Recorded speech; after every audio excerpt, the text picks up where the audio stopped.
I did want to mention real quick. Uh, and I'm also a martial artist.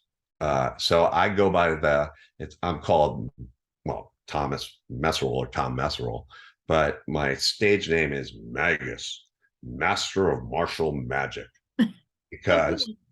I do martial arts with my magic. I have a black belt in Tang Soo and in Shotokan, and I studied Iaido, which is with the katana samurai sword, for a long time.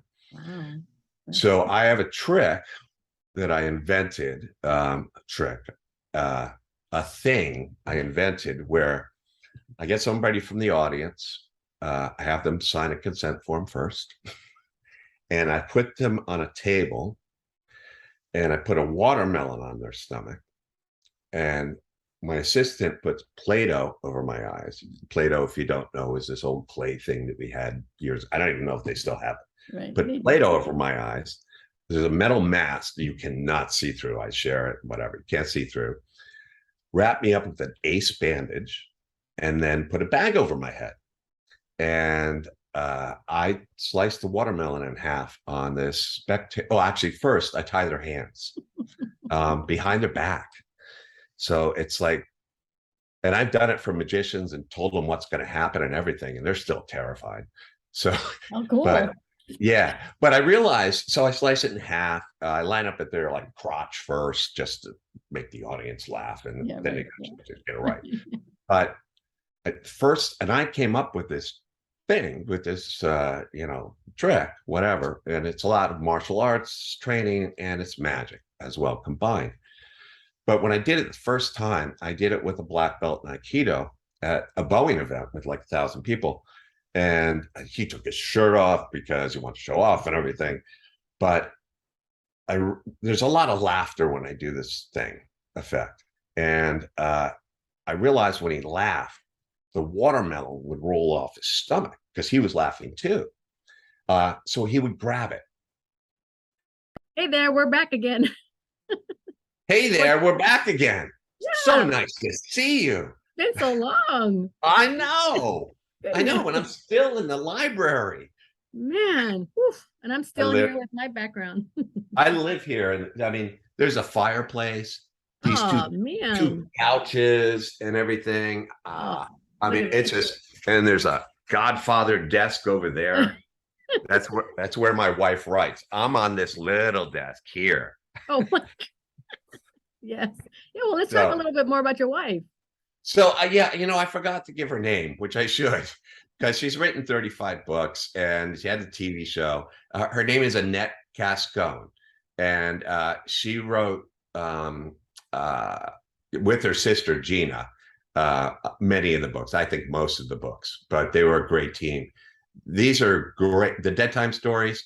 I saw her lecture. We go to Sundance, so we were at Sundance, and she gave a lecture for, I don't know if it's called a lecture, a presentation Yeah. for like an elementary school, because there's a movie called, damn, Grave Secrets. Thank you. With I can't remember the actress, Diane Ladd. Good, I got it. So she wrote all that, but she has the Grave Secrets book, and she shows things from the movie and then reads them from the book on how they go together. And I mean, the students, this is how there's a magician friend of mine Crow Garrett, who's like 35. And when I told him who my wife was, he went, "Oh my God, Annette has bedtime stories." And it was like, yeah, that's my wife. So anyway, she's still appreciated by people that were reading those when she wrote them and everything, and the TV show, and people are still watching. But so I could give you an excerpt, really short little poem she wrote. Sounds good. Let's do it. Is that all right? No, actually, just take a second. So I'll keep talking. Oh, I turned my phone off. So I'll I'll keep talking for a second. Um, That's so funny. I know. I was just This looking is to see. definitely a magical conversation. Yeah. So she wrote a book with her sister called Jump Off the Cliff Notes. And very funny book. Very hard to find these days, Oh. because it sort of makes fun of all the great classics, Grapes of Wrath, Moby Dick, and it's really funny. And then they have little songs that go with what the people did. Cliff Notes, this was in early 90s, I guess, Wow. sued because it had the cover, Cliff Notes and everything. So it got pulled off. Nowadays, it wouldn't be a problem. But if you find that book, Jump Off the Cliff Notes by Annette Gascon and Gina Gascon, fabulous. But I'll at look the, for it. yeah, but at the end of that book, and I'm just give me a second, I'm still here, but I'll keep talking. At the end of the book, they wrote this poem dedicated to who they thought was the most amazing author ever. And it is one of my favorite things to read. So I'll do that in a second. Just want to let you know. So we're going to go to the castle, you and me. Okay. VIP treatment, dinner's on me, whole thing. Okay. Wednesdays, as I said. Yeah, I go Wednesdays. Yeah. That's good for me. That's when the founder is there, Milt Larson. He's 91. He sits at the Owl Bar upstairs and drinks. He's allowed to. He's 91, so it's okay. But a lot of the magicians go on Wednesday nights, so I can introduce you to a lot of the famous magicians. So it'd be really fun. I'm excited. So, yeah, so we'll do. I mean, it's an amazing place, as I say, for everybody. Please go to the Magic Castle. Here it is. Okay, real quick, it's a short poem. Okay. I would like to take this opportunity to pay tribute to the finest writer of all time, whose works have touched more lives than any writer before or yet to come. This man is special from his head to his feet, and to think it all started on Mulberry Street. On an everyday walk down the road we all travel, he sees life and promise where others see gravel, and he's shown it to us, that wise old imparter. Like Gertrude McFuzz, he's made us much smarter.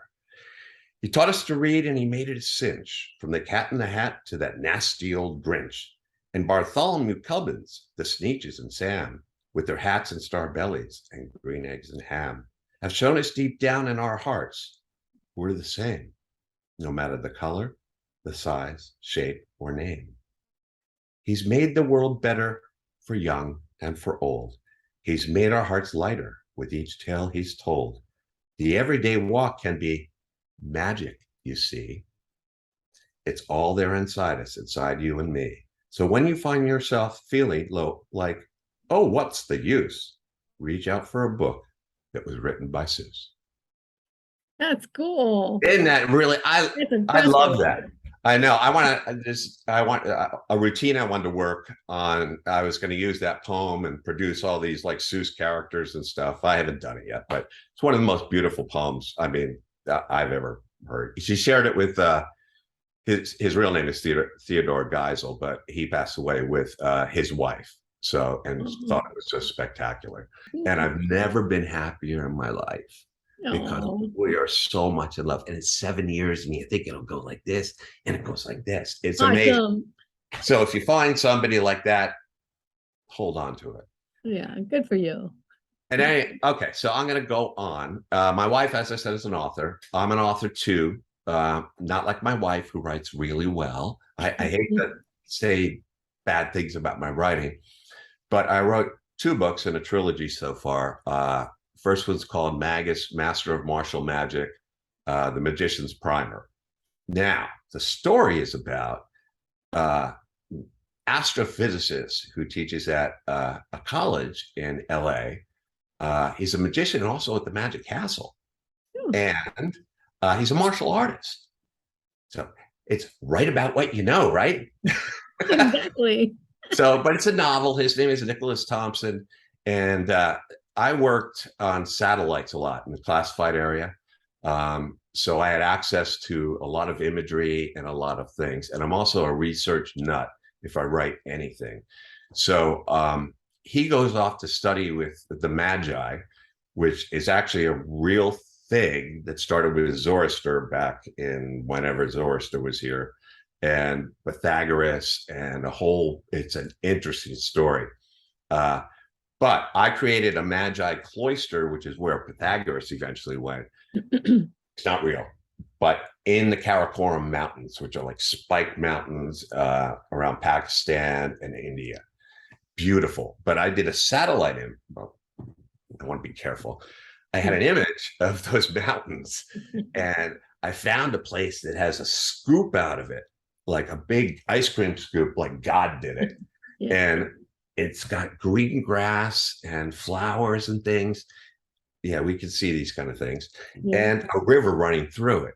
And so I created that as the cloister, which is a really, and then he studies with the Magi, and it's kind of like the Jedi of today, Yeah. learns, the Force, tying in with like rocks and plants and all the environment. So it's kind of an environmental thing too, that everything has a life force. So I got to do that. It had to be approved by the DoD, Department of Defense, because I do dive into some things like Mount Weather. There's a place called Mount Weather. I guess I'll say this. You can find it in articles. Okay. A place called Mount Weather, which is not very far from DC. Let's say 60 miles, 50 miles, 40. It's in a mountain, kind of like NORAD, which I've been to, which is in a mountain. And it's actually a doppelganger government. There, if something happens, like DC is blown up, we don't want that. There's already a Mr. or Mrs. President or Miss President down there underneath Mount Weather who has a cabinet and Secretary of State, all of that stuff. They're working down there. Now, they're not, as far as I know, they're not contributing to the real government now, but they are ready to take over. And special people like the president and I don't know the list have a ticket to go to Mount Weather because it's self-sustaining there's water. You can live there for a while, okay, underground. If something were to happen, like 9/11, the road to Mount Weather was blocked with traffic coming from DC. I don't know if it's senators, who's going, but they were all going to Mount Weather because it's a secure facility. Anyway, because of my background with the DoD and satellites and other things, I'm retired, so everybody asks me about aliens. I'm not going to go into that, but sure, they exist. Anyway, I have Mount Weather in there, and the bad guy, Burton Carrier, works out of there. I tie in things like quantum entanglement. My books were really just to get some ideas written on, and in a fun story. I don't write like my wife as well. So I would say they're great books. They've gotten some good reviews, but and they were used in a 20th century fiction class for a university in Texas, which the nice thing was the kids were told they had to write a review of my book on Amazon. So I got some really good comments like, I've never read anything like this. This is great, and whatever. That was the few students. But anyway, but it really has some concepts of Eastern philosophy, martial arts, which I've already mentioned that I do, but really the philosophy behind like martial arts and all of that. It's called Bushido, and it's a humbling thing. And I although I've rambled about myself, which I was not expecting, I don't normally do that. And I believe in humility and a lot of things. And what I'm doing now is really, I help take care of Milt Larson, the founder of the castle. But when I'm up there, whatever. There's a friend of ours that really takes care of him. Max Maven I help with, my sister with her husband with Alzheimer's. And being retired, I like giving.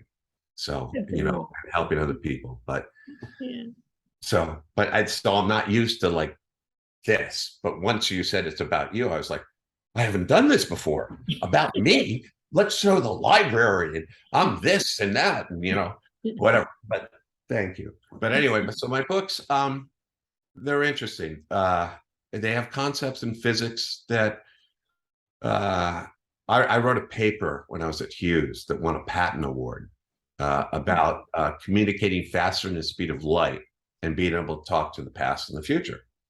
And it's quantum entanglement. It's been quoted in many books, but I gave it to Hughes. they gave me a patent award. I mean, it's really cool stuff. It's like talking to the past and the future, and it would work. But it would work better now because they actually know how to do this with quantum entanglement and quantum computing. However, they gave me the award, yay! And then I said, "So what are you going to do with this?" And they said, "Oh, we've got our top people working on it." I think I'm your top people.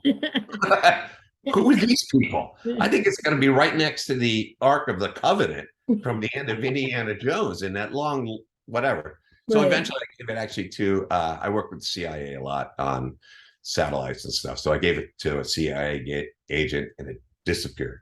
So I don't know what's happening. I even wrote like Elon Musk because on his Mars thing, you would be able to test the theory, which I know works. He never responded. Oh, I know. keep trying. I know. Well, maybe Never he'll give watch. up. Maybe he'll watch this and say, "Oh, wow, you have that."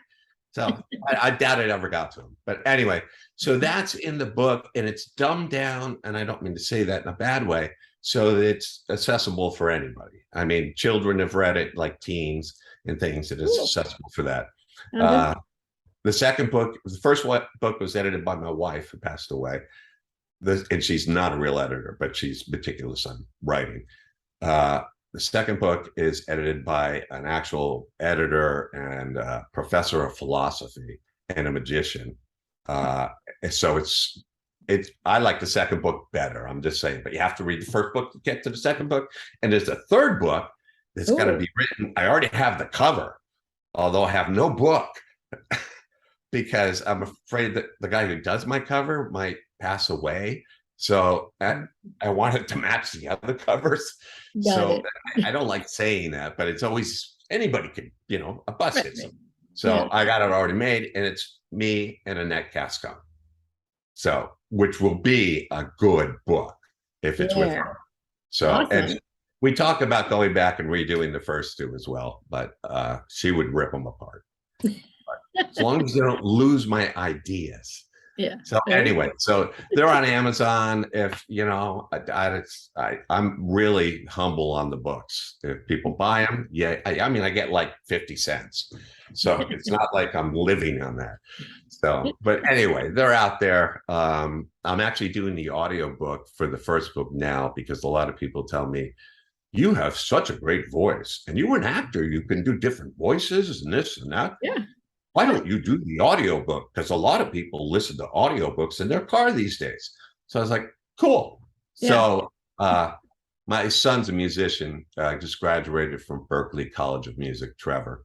And he plays in big like art centers up in San Francisco area now. He's a pianist, just finished a big play from Broadway on stage. But anyway, he's a musician and he knows all about making a what do you call it? A dead room, where you can record with the mic. A sound stage, I guess. Right. Yeah. I wrestled at the prep school. And I always loved Bruce Lee was big then, back in the 70s. And I was like, I want to learn that. Yeah. So we actually got a sensei from Trenton, New Jersey, from Master Shin's school, which he was famous in the US, who came to Lawrenceville Prep School. And we started the karate club, which is still going. And I was a founder and they recognized me with plaques. And it's like, all we do is call this guy in Trenton.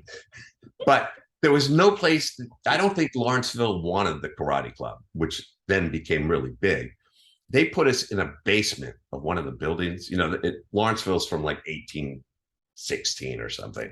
Wow. Old building, basement, cement floor. And we did push-ups on our knuckles, on our thumbs, and this and that, ran barefoot in the snow, did, a lot of, like a SEAL team kind of. But besides the physical aspect of it, the philosophy, the Budo, Bujitsu, whatever, philosophy, Bushido, sorry, it's humbling. It's like, you don't go out to beat someone up.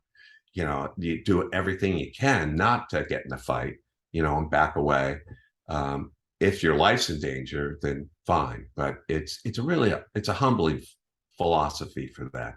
So I got a black belt in Tang Soo Do back in the 70s. And then when I came to LA as an actor, because I was acting in New York like in that, I did soaps, little parts. But anyway, I came out here, knew nobody, which is why I became a bar manager, first bartender, because that's what actors do. And then went right from acting into astrophysics, which people are like, what? I said, it's the next thing down in the alphabet, you know? I'm going to finish as a zoologist. So anyway, but so then I came out here and I looked for a Tang Soo Do school, and there was one in Hollywood. I don't know the name, thank God, because I don't want to put them down. But I walked in, I said, I'm a black belt from Master Shin, and they were like, oh, and they said, well, I hadn't trained in like 4 years. And they said, well, you can come back here and be a black belt and help us. We have all these trophies and this and that. It was very commercial. It was kind of like the Karate Kid, the bad karate school, not right, the other school. Right, so right. I was like, ew. But thank you. I was down in Playa del Rey at Tanner's Coffee Shop, and I saw this martial arts studio across the street. Little place. It had like a dance floor, but not a huge place. And I walked in, and there was a woman behind her desk, and they weren't training at the time. And she had her gi on, which is, a karate outfit, and this black belt that was like frayed, like it had been just through a war, gray and whatever. And I went over to her and said, I'm interested in taking, karate, and I want to know something about your school. And I gave her my background. She said, she's British. And she said, you do know you will have to start as a white belt all over again. I was like, yay, because that's what I wanted. Yeah. I wanted to do it's Tang Soo Do is Korean. This is Japanese. They're very similar. Tang Soo Do calls the movements that you do, like the dance, forms, and Shotokan calls them katas, which many people have heard of. Yeah. So she was so great. And again, just the philosophy of, what she was teaching. My daughter has a black belt from her. My son got a brown belt. We were always very disappointed he didn't get his black belt. He could have. But anyway, it was just the greatest thing to train with her because, I wasn't running barefoot in the snow. We ran on the beach, which was nice. Yeah. So anyway, so I did that. And then I trained with the samurai. I actually have a lot of weapons background. I did nunchakas. I still do nunchakas. They're illegal in California if anybody asks, but I don't go anywhere with them. So I train in my backyard. But the sword, I'm still taking, it's over Zoom, Aishin Ryu, which goes back to like the old samurais from the 1400s. And It's the same style. So I love working with the katana. And again, it's like you're not fighting anyone. You're doing like the forms or katas with that and learning how to do different things with the sword. It's all about the philosophy, which is not aggressive, and I love that part because I try to live that way. Even when I was a director of systems engineering for Boeing Space and Intelligence, I did a lot of magic shows for all these people, but I had almost 1,000 people working for me. And when the people got pay increases, I put people in for a certain amount of money and they wouldn't get it. And I got fine. I was a director, so I got money, but I would send it back and have it split up on the people that I thought deserved the money. My wife hated me. Not really, but I did. I care about the people anytime. And when I was there, we had a layoff of many people, probably 400.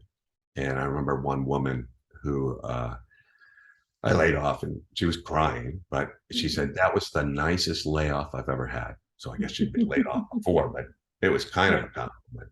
And when I got to Hughes, there were still some grad students, PhD students at UCLA in the space physics group that I was in, which was very small. and they had to write papers for my advisor for some years before they could graduate. But it was a hard job. I mean, my professor, who's great, my advisor, was tough. And, he wanted a paper a week written from this group that had his name on it. So after they got their PhD, they called me about jobs, 4 women. And they were like almost in tears trying to get out of what they were doing at UCLA. And I hired them all. So I gave them all a job. And some of them are still working and doing really well. Humble Tom. And it's like, so, yeah. So you have any questions? I could ramble. I've rambled a lot. Well, like everything has been great. It's your career, and it's just fascinating for you to, for one spectrum to the other, and that how magic and all this intertwines in your life. And it really has. Yeah, you're right. It really has. But I've done, I was an actor in New York doing shows, as I mentioned, off Broadway and other things.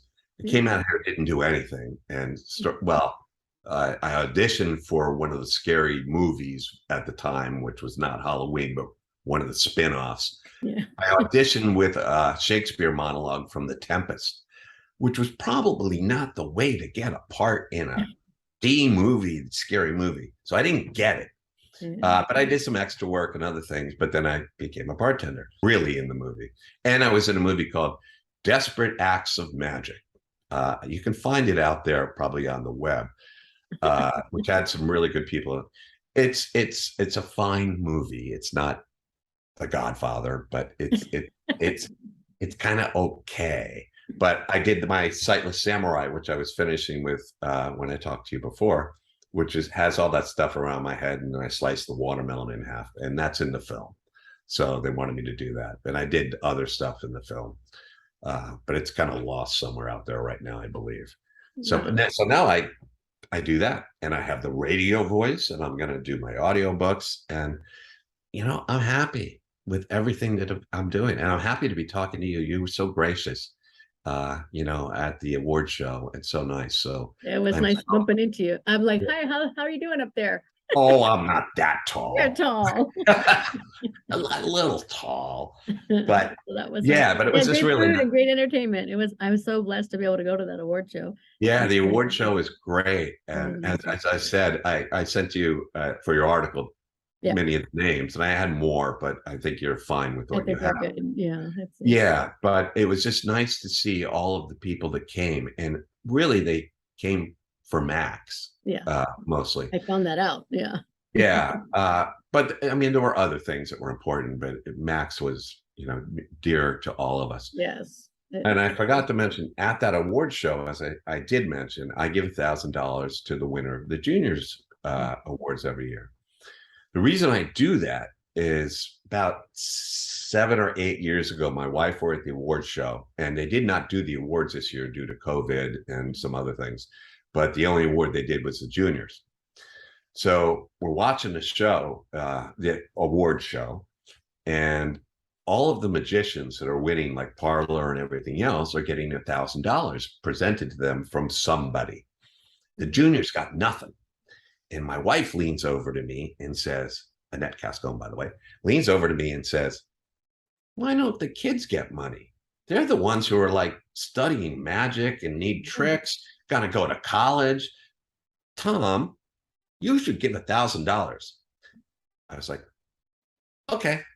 And we did it. We've done it for 7 years, which is really just, I love it. Give it back to the juniors. I'm actually, this year, 2 people won. And I told the person who helps with that, I'll go on stage. I already wrote a check for $1,000. I'll go on stage, rip it in half, and because I got to void it anyway, and give it to both of them as sort of the presentation.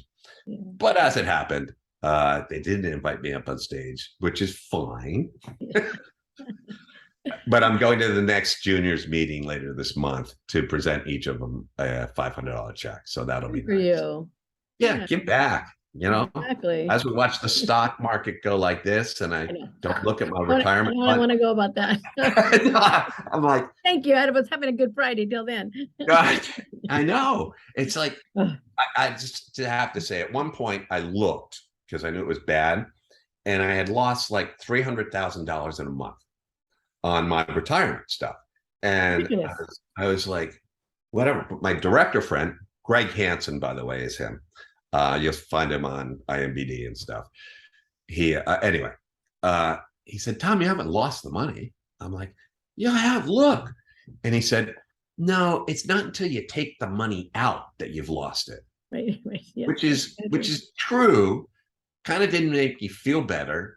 But what I do now is I don't look. Right. No, I get them. I put them in an envelope or in a red welt. There you go. There you go. Right. It's like I don't want to look. And we know it's a stock market. It goes like this, and it's probably going to go like this for a while, but don't quote me on that. But so it'll all be fine. And I love being retired, and consulting on the films and things like that. And Annette and I we travel a lot and very happy. And we were just in the Bahamas last March at a private island, private resort owned by two people. It's Kamalame, but it's a private island with like dining places and really nice. My daughter and her husband had gone there for their honeymoon. Yeah. So during COVID, it was nice to find this place because a lot of COVID testing before you got there, and there weren't that many people on the island. There were bungalows, so you didn't have to wear a mask. And so we went there, and I did magic because the owner said, "Oh, of course, you do magic." And so I did a show for them at one of their dining places out on the sand. Nice. A couple shows actually for them.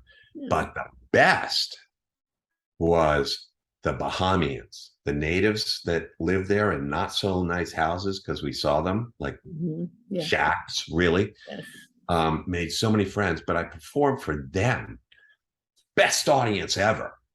Individually, I had two bartenders, and when they opened their hand and saw what card was in there, which was theirs and it wasn't theirs before, they took the card, they ran off into the jungle with my card screaming, and then came back and were like, and there's also the voodoo stuff down that way. It's a lot of beliefs, but I didn't go there. I don't do those things, but the audience was great. So I wrote Jeff McBride, who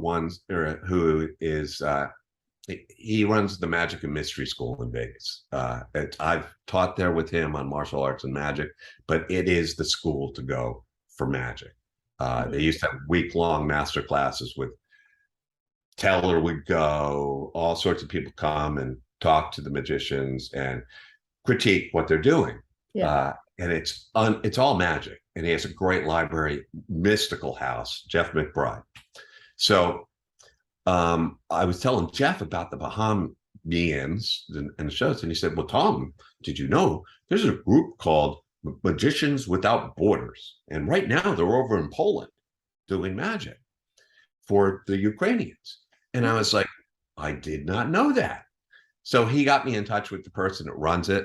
I wanted to take a show back to the Bahamas because when you say Bahamas, it's a resort, but the people running they're so poor. Yeah, the people running those things, who are gracious and kind. And they are. Yeah. So I'm still working with them about going down there and just doing a show, charity, for them down there and doing it because.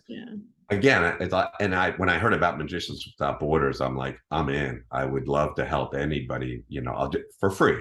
You just go do it. I'm retired. I'm losing money, so I might as well do it for free. But, but it's really fun. Great. So, yeah. Good.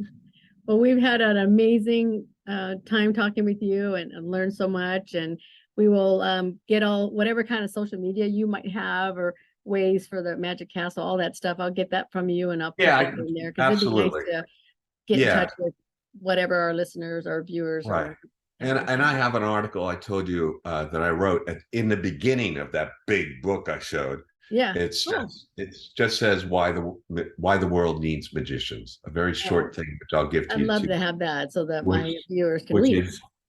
it's sort of my philosophy for magic. And, I think I mentioned to you when I was in the close-up gallery, and we're going to finish, but when I was in the close-up gallery, I had like 22 lawyers come in because they had a private party.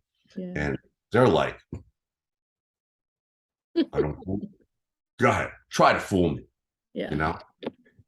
And when I want to personally, I want to believe in Santa Claus or, fairies Yeah. or what hobbits. I don't care. I'm an astrophysicist with an open mind on the universe and everything else. So, and as a physicist, I experience things in quantum mechanics or quantum physics that you're like, all right, that's just not right. So I believe in those things, the mysticals, but those lawyers left like little kids with bunny slippers on.